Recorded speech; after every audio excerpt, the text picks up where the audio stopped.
Bem, pessoal, professor Luiz Santos com vocês. Aulas de Direito Administrativo, dirigido aí aos concursos públicos. Nós vamos aprender bastante coisa aqui, consoante a questões de prova, também vamos ver os temas principais dos concursos. Aí você tem que ficar de olho no seu edital e, a partir daí, vendo o que de fato é importante para você. Além de professor, eu também sou advogado, que atua aí na defesa do servidor público, defendo policiais, militares, civis, outros servidores também de vários órgãos públicos. E é isso. Basicamente, aqui a nossa aula, ela consiste em conhecimentos focados para os concursos, tá certo? E, para tanto, dentro aí, portanto, do direito administrativo, nós vamos atuar, né, pessoal, para poder, digamos assim, angariar os conhecimentos necessários para fazer uma excelente prova. Muito bem. Aqui, vocês têm aí na telinha de vocês, o primeiro, né, dos meus slides, consoante aí o ramo de direito do qual o direito administrativo se insere, portanto, dentro do direito brasileiro. Olha lá, é um ramo de direito público de predominância do Estado, também chamado de direito pretoriano. O direito pretoriano é aquele direito que não tem código, portanto, não é um direito codificado, podendo ser considerado como sendo um conjunto harmônico de regras e também de princípios que norteia as atividades dos órgãos, das entidades, dos agentes públicos, em geral, quem estiver aí subordinado ao que nós conhecemos como regime jurídico administrativo, às vezes também chamado simplesmente de RJA. Então, é a mesma coisa, dizer assim, direito administrativo ou dizer regime jurídico administrativo, seria, portanto, sinônimo aí esses dois.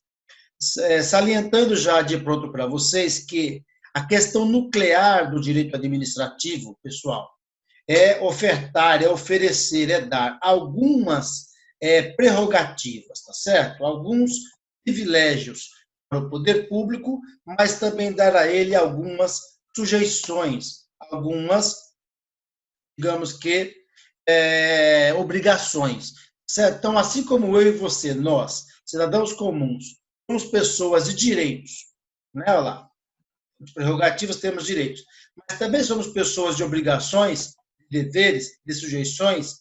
Isso também passa a valer a partir do direito administrativo brasileiro para o próprio Estado.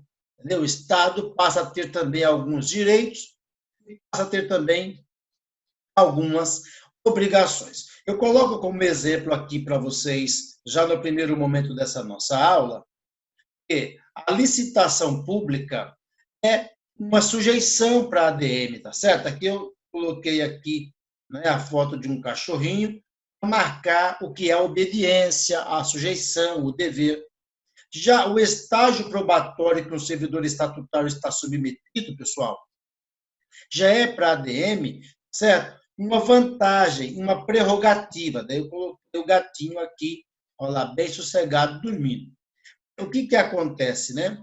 O setor privado tem o prazo, né, pessoal, de até 90 dias para testar um trabalhador, tá certo? Não, prazo máximo, até 90 dias para testar um trabalhador. Né? Lá contratou, né? Lá a pessoa foi indicada ou fez um teste, enfim, foi contratado por uma empresa particular e essa empresa tem um prazo de até 90 dias para realizar o que nós conhecemos como experiência, certo? Experiência.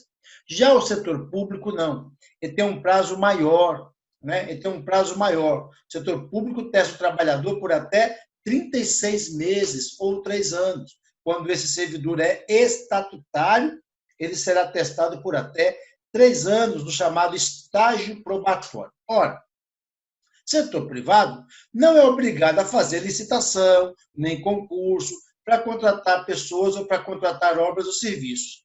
Então, o poder público tem que fazer. Isso é uma sujeição para a ADM, certo? Já o setor privado testa um trabalhador por no máximo, né, pessoal? Por no máximo 90 dias. Ao passo que o setor público pode testar esse trabalhador por até 36 meses ou 3 anos. Isso significa dizer que o estágio probatório é para, né, a administração pública um privilégio, tudo bem? Então, vai ser sempre assim, tá, gente? O direito administrativo, também chamado de RJA, ele vai seguir sempre assim. Algumas sujeições, alguns deveres para o poder público e algumas prerrogativas, alguns direitos para o poder público. Lembrando você ainda aí, já nesse primeiro momento, que o direito administrativo, ele é um direito, pessoal, pretoriano. Agora, por que a gente chama ele assim? Porque ele não tem código, né? Ao contrário do que acontece aí com o direito tributário, penal, né? Civil, que tem os códigos. O direito administrativo não tem código, né? O que existe, na verdade, é um conjunto de leis, de princípios, né? Que serão utilizados no dia a dia de acordo com a necessidade, né? É lei pra caramba. Você tem lá, né, 5.564 municípios. Praticamente todos têm, né, um estatuto do servidor municipal. Isso dá lei para boné. Né? Você pega, não, estou falando aí de questões ambientais, né? Leis que protegem o meio ambiente. Nossa, o município tem também. Em vários municípios tem, quer dizer, como é que a gente faz para operar, né, no dia a dia com essas coisas? A gente vai usando o que a gente precisa. Por isso que não tem um código. Seria até inviável, né, do ponto de vista físico, colocar isso tudo em um código. Beleza? Então, procure aprender essas regrinhas aqui. Direito de predominância do Estado, né, não codificado, né, também chamado de RJA, e tem em seu núcleo algumas sujeições, algumas prerrogativas à administração pública. Muito bem. Agora, pessoal, vamos e convenhamos, né? Não dá para aprender o direito administrativo sem conhecer também o conceito de administração pública. É impossível, uma tarefa, digamos que muito difícil. Então, o que acontece aí? A professora Maria Silvia Zanella de Pietro, vai ser para nós um guia aqui dentro do nosso estudo, ela diz que a administração pública pode ser compreendida, digamos que em sentido amplo ou em sentido restrito. Né? Nós temos, portanto, tanto amplo como o restrito. Então, olhe bem aqui. Em sentido amplo, a ADM é o conjunto de órgãos de governo que tem função política de planejar, comandar, traçar as metas, como também o conjunto de órgãos de natureza administrativa com função administrativa para executar os planos de governo. Porque a ideia é sempre assim, tá?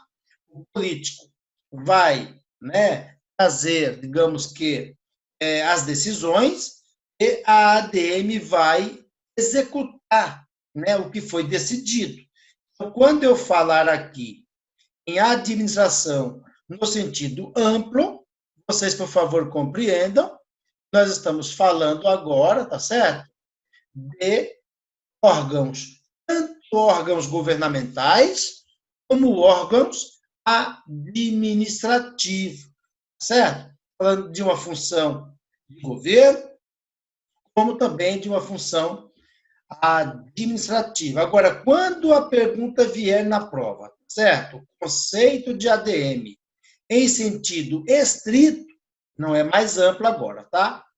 Em sentido estrito, aí não. Aí a gente vai considerar somente órgãos, entidades e agentes públicos que desempenham função administrativa.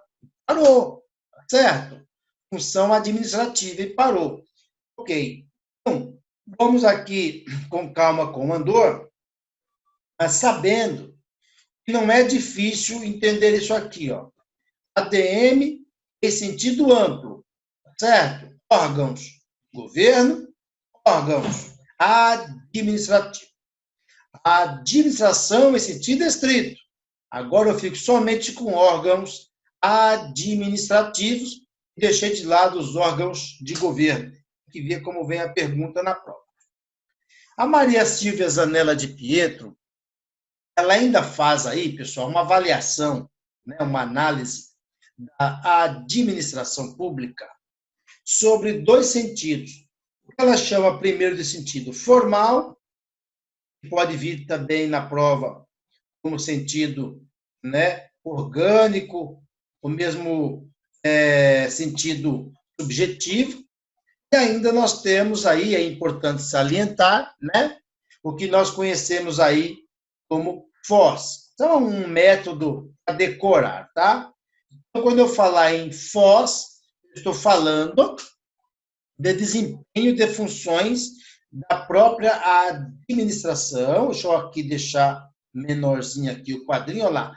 Trata-se de quem desempenha as funções da administração, ou seja, o conjunto de órgãos e agentes e entidades. O vocábulo administração deve ser escrito, portanto, grafado, com letra inicial maiúscula. Então, aqui, nesse caso, nós vamos falar que a administração a qual eu estou aqui agora, digamos que me referindo, seria o conjunto aí, tá certo? Não? Aquele monte, muitos órgãos que existem aí no âmbito da ADM. Agora, quando eu falar no sentido não mais formal, né, vamos fazendo aqui, digamos, que as devidas substituições seria o sentido, ao invés de formal, material, ao invés de orgânico, funcional, ao invés de subjetivo, objetivo. Nós chamamos aqui, para ficar mais fácil, da sigla MOF. DM de material, O de objetivo e F de funcional. Trata-se do que se faz aí, né? Ou seja, do que a ADM faz. Ou seja, a função administrativa. Nesse sentido, o vocábulo administração deve ser escrito, deve ser grafado com letras iniciais minúsculas. Então, notem vocês aí que nós temos que observar, e é sempre importante saber, né, diferenciar, que a ADM pode ser avaliada no sentido formal, orgânico e subjetivo, quando eu estiver falando, na verdade, dos órgãos públicos que existem. Agora, ela também pode ser avaliada do ponto de vista material, funcional, objetivo, quando eu estiver falando não dos órgãos, mas estiver falando da realização das atividades, tá bom? É assim que eu separo essas coisas, beleza? Então, resumindo aí, para que não haja nenhuma dúvida. Sentido amplo, órgãos, função de governo, órgãos, função administrativa, fixamos. Sentido estrito, apenas órgãos e função administrativa. Ótimo. Agora vamos para o sentido FOS, formal, orgânico, subjetivo, certo ou não? Quem desempenha, lembra? Um monte de órgãos que existe aí no serviço público. Sentido MOF, é o que faz, certo? Então é material, é o que mais, pessoal? Ao invés de ser orgânico, é funcional, ao invés de ser subjetivo, é agora objetivo, ok? É MOF, é o que faz, é o que realiza. Tudo bem, pessoal? Procure deixar tudo isso aí bem claro para você, tá certo? Escreva em algum papel para fixar, veja a aula de novo, não tem problema não. O importante é você ficar bem por dentro aí do que de fato, né, a Maria Silvia de Pietro quis ensinar e que evidentemente pode vir, portanto, na sua prova. Muito bem. Muito embora a administração pública seja uma só, ela está presente nos três poderes. Então, nós temos ela acontecendo no poder executivo, no poder legislativo, no poder judiciário, tá certo? Não. Mas uma ênfase maior, pessoal, sempre no âmbito do poder executivo.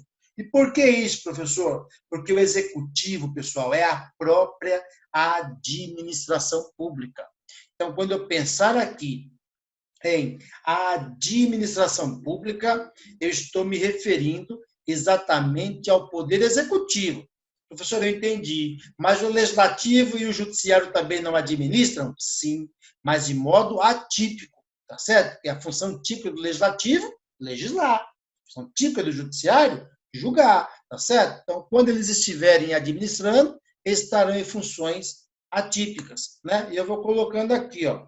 São 3 poderes, né? Cada um tem lá um papel, são independentes e harmônicos entre si, né? Isso decorre do sistema de freios e contrapesos, idealizados, digamos que idealizado, na verdade, por Charles Secunda Montesquieu, o Barão de Montesquieu. Existe uma diferença entre a separação dos poderes, idealizada por Aristóteles, e o sistema de freios e contrapesos da tripartição dos poderes, que já é idealizado por Charles Secunda Montesquieu, como é conhecido também o Barão de Montesquieu. Beleza, pessoal? É isso, olha aí. Pela teoria da função pública, o poder executivo é quem, de fato, né, administra mais, os outros 2 poderes, tá certo? Vão fazer outros papéis, mas é bom lembrar que quando o executivo legisla, é o exemplo de uma medida provisória, olha lá, de um decreto que o executivo faz, ou mesmo quando se abre um processo administrativo em decorrência do princípio da autotutela, né? Não é um processo criminal, não é um processo judicial, é um processo administrativo. Isso acontece muito. O Detran abre processo administrativo contra as pessoas quando elas extrapolam lá os pontos na carteira de motorista. Tudo isso é função, lógico, administrativa, né, que o executivo está exercendo. Legislativo preponderantemente legisla, mas quando administrar ou julgar estará, portanto, em função atípica, tá certo?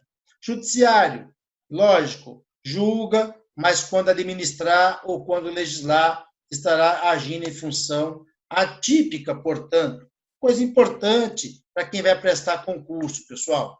Os poderes possuem atividades típicas e também atípicas, e, no último caso, sofre controle pelo titular do poder usurpado. Um exemplo da medida provisória editada por Vossa Excelência, Presidente da República. Não é lei, é um ato normativo, mas tem força de lei. Agora, professor, e se o legislativo não concordar com essa medida provisória? Ué, pessoal, vota contra e derruba. Ela tem prazo de validade por 60 dias, prorrogável uma vez por mais 60, tá certo? Se o legislativo não concordar com ela, ela perde seus efeitos e, evidentemente, cabe ali ao próprio Poder Legislativo a edição de um decreto para regulamentar os efeitos dela enquanto ela estava aí entre nós. Tranquilo? Portanto, não é difícil compreender isso, não. Olha lá. O Poder Executivo também julga? Sim. Né? Em função atípica, sim. Né? O Poder Legislativo também administra? Também, né? Faz licitação, né? Faz a folha de pagamento lá dos seus funcionários, tá certo? Então, assim, isso é vocês entenderem, né, e ficar muito claro que os 3 poderes têm funções que são típicas e também funções que são atípicas. Quando você olha, por exemplo, né, o impeachment do presidente da República lá, que é o julgamento do presidente, né, iniciando-se por vontade de 2/3 dos deputados e, evidentemente, levando ao impeachment no julgamento do Senado por 2/3 dos senadores. Isso é, na verdade, o quê, gente? Se não o Poder Legislativo julgando o presidente da República nos chamados crimes de responsabilidade.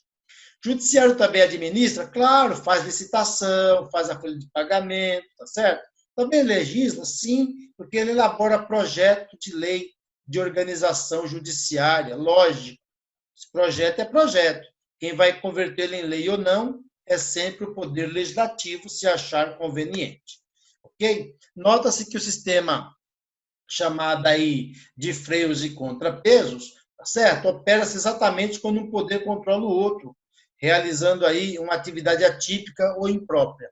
Então, a ADM está mais concentrada no executivo, mas está presente também nos outros poderes. Tem que saber isso para poder caminhar no direito administrativo, né? Então, se for perguntado em prova se o legislativo, em sua função atípica, pratica ato administrativo, a resposta deve ser que sim, tá certo, pessoal? E é isso. Então, a gente conclui aí até esse slide, né? A gente conclui até esse slide a parte aí que envolve, né, o conhecimento, tá certo? Do conceito tanto de administração pública, como também o conceito de direito administrativo, intitulado também simplesmente como RJA, que não é outra coisa senão o próprio direito administrativo, dito com esse nome diferente, tá certo? Eu posso chamar tanto de direito administrativo, como eu posso chamar de regime jurídico da administração, tá certo? E o que é, professor, esse regime jurídico, né, da administração? Exatamente essa questão de ter alguns direitos, algumas vantagens, algumas prerrogativas para o Estado e ter também algumas sujeições, algumas obrigações, tá certo? Gerando um equilíbrio. Porque nós, enquanto cidadãos, nós temos isso, tá certo? Não só cidadãos, pessoas físicas, mas também as próprias empresas, né, pessoal? As pessoas jurídicas aí espalhadas pelo Brasil têm isso tudo, tá certo? Não seria justo deixar o Estado também sem ter essas obrigações, sem ter esses deveres. Houve um tempo que o Estado, pessoal, ele só tinha direito, direito, direito. É o estado de rapina, ou rapinagem, já passou. Então, nós tivemos o estado de polícia, o estado também com muitos direitos, direitos, direitos, e lançando ali alguns direitos para uns grupos mais de elites, né, oligarquias. E aí depois nós avançamos após a Revolução Francesa, de mais de 250 anos, tá certo? Para um estado que tem não somente direitos, né, não somente regalias, prerrogativas, tá certo? Como desapropriar alguém, tá certo? Checar um trabalhador no estágio probatório de quase 3 anos, mas também um Estado que passa a ter obrigações, deveres, como, por exemplo, ter que fazer licitação para comprar coisas, contratar serviço, fazer obra, como ter, por exemplo, que manter um servidor trabalhando após ele alcançar a estabilidade, tá certo? De 3 anos, quer dizer, isso tudo é vocês entenderem que há um equilíbrio, né, introduzido a partir do direito administrativo, que é sujeições e prerrogativas para o Estado, ok? Isso aí não é difícil não, é tranquilinho, tá bom? É isso aí, dados os primeiros passos aí na aula, vamos em frente depois com mais assuntos. Olá pessoal, sejam bem-vindos aqui ao Vencendo Concursos. Você acaba de assistir a uma das aulas, ou pelo menos uma parte das muitas aulas que nós temos aqui no curso preparatório para o cargo de técnico legislativo da Câmara de Guarulhos. E eu tenho certeza absoluta que você quer continuar estudando aqui com a gente. E para isso, nada melhor do que você fazer um investimento. Investimento, sim, é importante para que você tenha tudo muito bem organizado num curso online preparatório completo, com teoria e questões comentadas, ok? Se você assistiu essa aula até esse presente momento, fica mais um pouquinho para você saber quais são as vantagens do nosso curso online preparatório. Então, acompanhe aí comigo que eu vou passar para você as informações relacionadas aqui ao nosso curso, ok? Então, vamos lá, galera. É o seguinte, ó. Quais são as vantagens que você tem do curso preparatório técnico legislativo na área de gestão pública? Você tem acesso imediato ao curso, então a partir do momento que você adquirir o curso preparatório, você conseguirá já acessar a plataforma, recebe um e-mail nosso, né, com os dados de acesso, tudo bem? Você também terá acesso ilimitado. Isso significa dizer que você poderá assistir às aulas quantas vezes você quiser. Não tem uma limitação de quantidade de visualizações das aulas, ok? Lembrando que o curso é válido até a data da prova, até esse presente momento que eu gravei esse vídeo, nós não tínhamos ainda a data da prova, né, data de publicação de edital, então você tem aí um tempão aí para estudar com certeza absoluta, por isso que é importante você começar o quanto antes, porque aí dá tempo de você fazer as suas revisões necessárias. Além disso, você também terá teoria e questões comentadas. Pessoal, são centenas de questões comentadas pelos nossos professores. Com certeza absoluta, isso vai fazer muita diferença na sua preparação. Você também terá material em PDF, é isso mesmo. Lembrando que o nosso foco aqui no Vencendo Concursos são aulas em vídeo. O material em PDF é o material que os professores utilizam, os slides que eles utilizaram para ministrar as aulas. você recebe esse material, fazer o download abaixo da aula, para que você tenha condições aí, caso queira, né, de imprimir e fazer as anotações, as suas observações nesse material, ok? Você também participará de um grupo exclusivo do WhatsApp. Por quê? Para que você receba as notificações, atualizações do curso. Normalmente esse grupo fica fechado até para ter foco. Vez ou outra nós abrimos aí para que os alunos tenham condições aí de interagir, mas na maioria das vezes ele fica fechado para que você possa receber as notificações e atualizações do curso preparatório, tá bom? Olha só, e você ainda vai receber 2 bônus. Quais são? Primeiro, um caderno de questões por matéria, então tudo separado por matéria, é um material em PDF, questões gabaritadas. São milhares de questões que você poderá baixar para conseguir, evidentemente, exercitar cada vez mais no seu estudo, tá bom? E você também terá simulados após a publicação do edital. Então, assim que o edital for publicado, nós marcaremos simulados, que é uma espécie aí de treinamento intensivo, tá certo? Como que você faz, então, para adquirir o curso online preparatório Gabaritando Técnico Legislativo? Abaixo desse vídeo, na barra de descrição, tá vendo aí embaixo? Na barra de descrição, ou na barra de comentários, ou aqui em cima, num card que pode aparecer aí para você, você vai clicar e vai ser redirecionado para a página do curso. Lá você vai encontrar todas as informações, incluindo aulas demonstrativas, tá certo? Aí vai ter um botãozinho amarelo, você vai clicar nesse botão para preencher seus dados e escolher a forma de pagamento. A respeito do valor do curso, vai por mim, clica aí, que você vai ver que o valor do curso é super acessível. Vai valer muito a pena para você esse investimento. Quanto vale a sua aprovação? Pensa nisso, tá? Bom, então faz o seguinte, clica aí no link, vou ficar te aguardando dentro da plataforma para começarmos aí o quanto antes o nosso estudo focado no concurso de técnico legislativo da Câmara Municipal de Guarulhos. Clica agora, hein? Tá bom? Vou ficar te aguardando lá. Valeu, até a próxima!